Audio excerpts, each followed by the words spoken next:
Welcome to the weekend wrap. Today we're going to be talking to Ryan Shiffman about the pretty exciting Women's Premier League game against Auckland United. Won't give too much away, I'll let you talk about all the exciting parts of the game. But we're now in the second stage of 3 stages, right? Yep. How do you know what to call them? Just call them stages. Rounds, legs. Yeah, rounds, legs, yeah. So it's interesting, you kind of have to throw some different ideas out there for coaches because it's time to get used to the way teams play, right? Yeah, so especially with Huddle and everyone being able to watch all the games, you got to be constantly trying to mix up what you're trying to do and, figuring out what they're trying to do and possibly what their next moves are. But also on the same side, so many players in and out of lineup with COVID and away and stuff, it's tricky to really know. Yeah, so you can sometimes tee yourself into circles you don't need to, right? Yeah.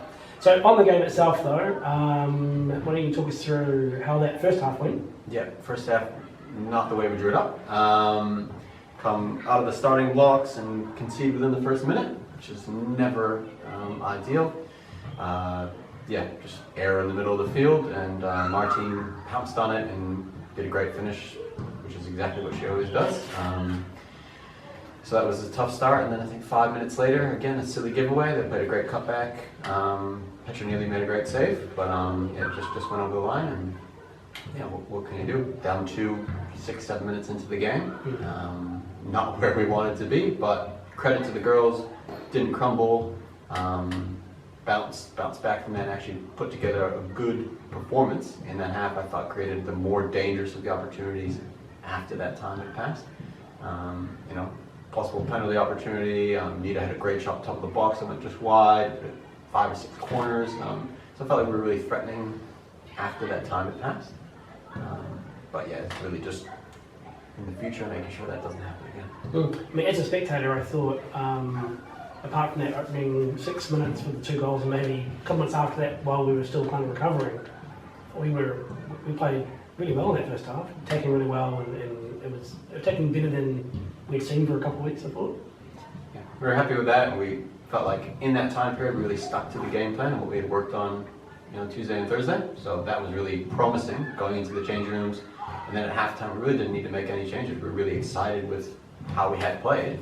It was just making sure we started the half the way we had finished it, not the way we had started it. So on the second half, obviously a lot of the action was late, but tell us how the rest of that played out. Yeah, we go into the second half, and to be honest, we didn't play as well as we wanted to in the second half. They probably outshot us by quite a good margin in the second half, but I thought that we did a good job making sure those shots were from further out, and I thought Petra, made a lot of easier saves. So their stats on shooting is probably quite high, but I didn't think any of them were really that threatening. We had a couple of half chances, but nothing really concrete. There was a nice kind of battle going on with us moving players and then moving players to counter that, and that kind of went back and forth for quite a long time, which was entertaining, if nothing else.